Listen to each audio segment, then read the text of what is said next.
At the end of The Last Olympian, Percy Jackson is offered godhood, an offer he ultimately turns down. But what if he hadn't? What if he'd instead said yes and become immortal? What would he have become as he slowly watched all those he cared about slowly wither and die, or finally succumb to monster attacks in their prime?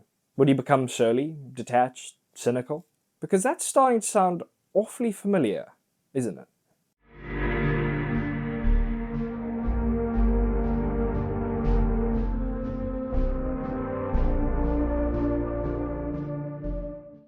Hello there, and welcome to today's video, where I want to talk about the paths not taken in the world of Percy Jackson.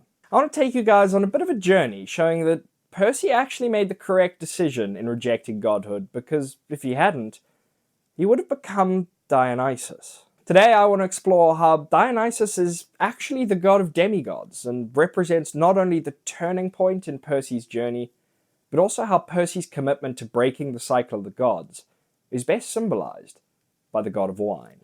So with all that out of the way, let's dive into it.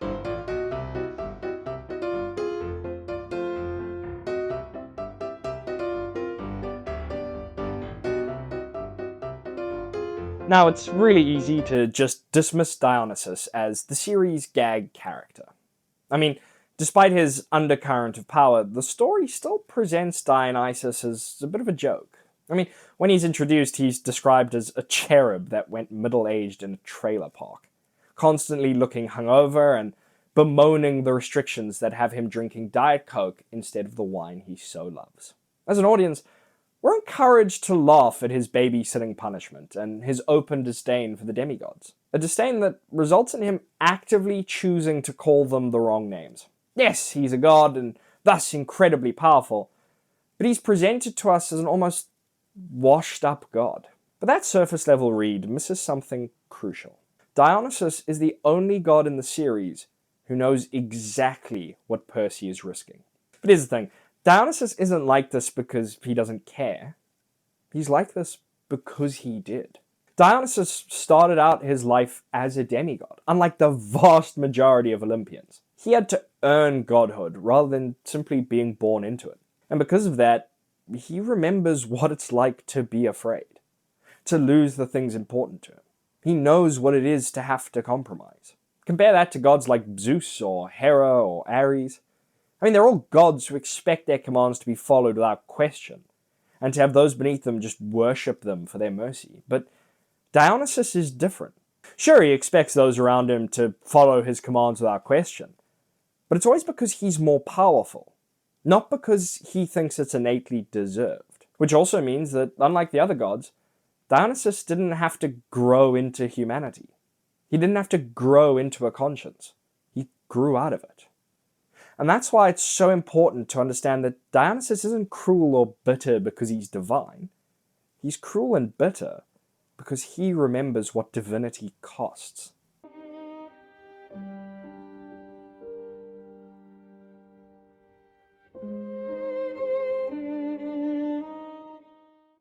Now here's the thing, I don't think Dionysus is like those other gods. I don't think his hostility comes from a place of arrogance in the same vein as gods like Ares, Hera, or Athena. I think his hostility towards demigods comes from trauma. And to be honest, I don't think this is a controversial take. I mean, Dionysus even says in the Titan's Curse, "Why do you hate me so much? What did I ever do to you?" Purple flames flickered in his eyes. "You're a hero, boy. I need no other reason." "Did I ever tell you about Ariadne?" Mr. D asked. "Beautiful young princess of Crete. She liked helping her friends too. In fact, she helped a young hero named Theseus, also a son of Poseidon. She gave him a ball of magical thread that let him find his way out of the labyrinth. And do you know how Theseus rewarded her?" "They got married," I said. "Happily ever after, the end." Mr. D sneered. "Not quite. Theseus said he would marry her. He took her aboard his ship and sailed for Athens. Halfway back, on a little island called Naxos, what's the word you mortals use today? He dumped her. I found her there, alone, heartbroken, crying her eyes out. She had given up everything, left everything she knew behind, to help a dashing young hero who tossed her away like a broken sandal. What's that got to do with me? Mr. D regarded me coldly. I fell in love with Ariadne, boy. I healed her broken heart. And when she died, I made her my immortal wife in Olympus. My point is you heroes never change. You accuse us gods of being vain. You should look at yourselves. You take what you want, use whoever you have to, and then you betray everyone around you. So you'll excuse me if I have no love for heroes. They are a selfish, ungrateful lot. Ask Ariadne, or Medea. For that matter, ask Zoe Nightshade. And if that sounds familiar, it should. Because Percy spends the entire series helping people at great personal cost. And there have been consequences. Like the destruction of Medea's spa, which we find out later had a huge impact on those involved. This is one of the most important moments across the series for Dionysus because it completely reframes him as a character. He's not just saying this as a god. He's seen demigods fail. He's seen them abuse their power. I mean, he's even seen them become monsters. But this perspective is all the more important because he used to be a demigod. He understands, maybe better than anyone else on Olympus, that immortality doesn't fix flaws, it freezes them. Dionysus knows what happens when flawed teenagers are rewarded with eternity because he's seen it. And more importantly, he's experienced it firsthand. And as such, his contempt isn't just coming from a place of him thinking that he's better than demigods. His contempt comes from knowing just how bad things can get. But despite all of his boasting and blustering, Dionysus still cares. He intervenes when he doesn't have to, like when he assists against Luke's forces at the end of the Titan's Curse. He protects the camp despite supposedly hating everything it stands for. And he aids Percy often, like when he takes his iris message to hear Luke's confessions in Sea of Monsters, or when he backs up Grover at the end of the Battle of the Labyrinth. And that's the real tragedy to me. Dionysus keeps helping demigods despite believing demigods are doomed to disappoint him. Imagine every hero you've ever trusted lets you down. Imagine every generation repeats the same mistakes. You know they will hurt one another, and yet you keep protecting them. But notice how this help is contrasted with the other gods. Gods like Ares and Hera demand praise and reward. They make spectacles when they offer their assistance. They interfere loudly and in a way that you are forced to acknowledge them. But Dionysus doesn't. He's different. He helps, shrugs, and pretends like it meant nothing. Because caring is mortal behavior, and he's already been punished for that.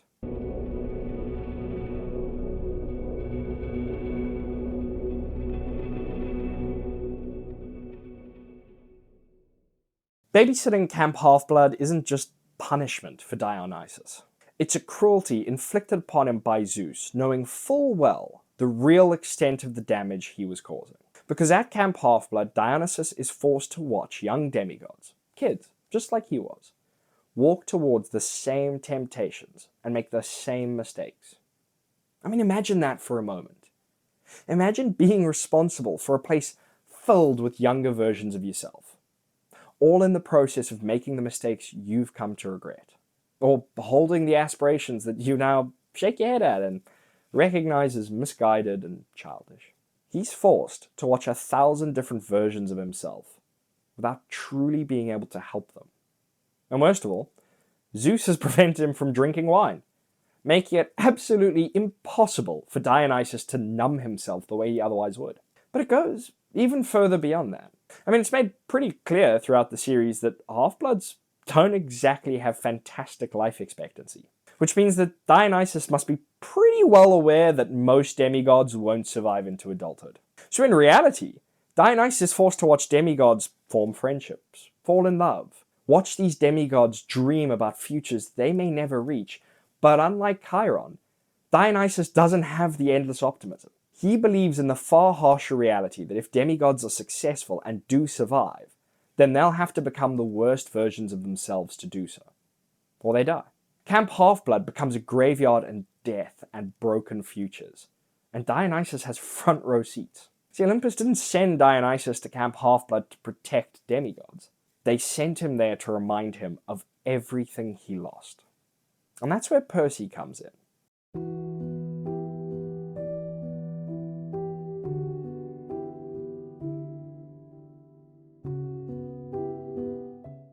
Dionysus sees Percy as fitting the mold exactly.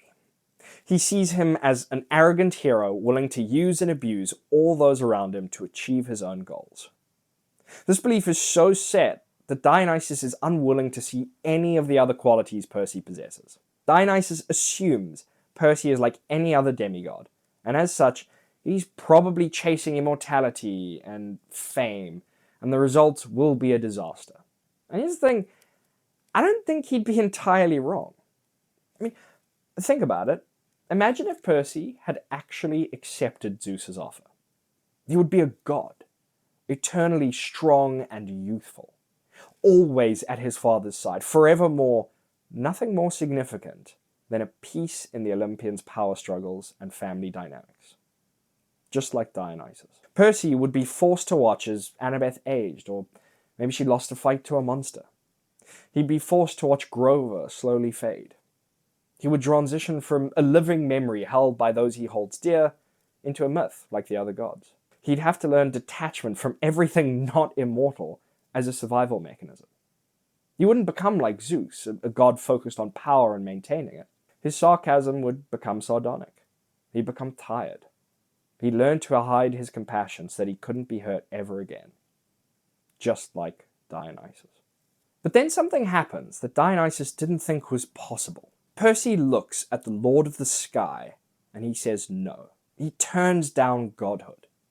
Not because he fears power, but because he understands the importance of loss, the importance of impermanence. He chooses a finite love, mortal connections, and a life that ends but means something. He chooses mortality. He turns down immortality, something that has never been done in the history of Olympus, because he looks at the gods and realizes that he doesn't want to become like they are. And in that moment, Dionysus looks at Percy and sees the one demigod who proved him wrong. The one demigod that saw the mistakes made by others and decided to forge his own path. Dionysus isn't a warning about becoming evil. He's a warning about becoming eternal. And Percy Jackson listened. But what do you guys think? Do you think Percy would have survived godhood or ended up just like Dionysus? Do you think Dionysus is the perfect parallel to Percy, or have I got it all wrong? Let me know in the comments down below, and thank you so much for watching.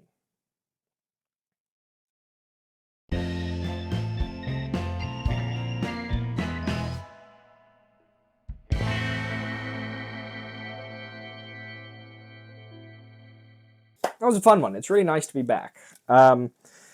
This is, I think, the third video I've shot with the new setup, I think. I'd have to go back and check. But at this point, I am still in the middle of exams, although that is while I'm filming this. I think when this comes out, I will actually be finished. And hopefully content will kind of be moving along at a much quicker pace. So just a little update for those of you who are watching this and wondering, where's my fixing series, where all these videos have been promising. They are on their way. I have been dealing with a huge workload. But the fixing video, I've got at least 2 scripts that are, I'd say, about 40% done each. I've also got a whole bunch of what-if videos that I've been writing. The first one is nearly finished and is on its way. I'm very excited to put it out there. But in general, guys, let me know what you are enjoying watching. What Percy Jackson ideas do you want me to tackle? Do you have Star Wars or Harry Potter ideas? What do you think of the setup? Let me know, because I'm very much looking forward to producing more and more content going forward. So once again, thank you for watching.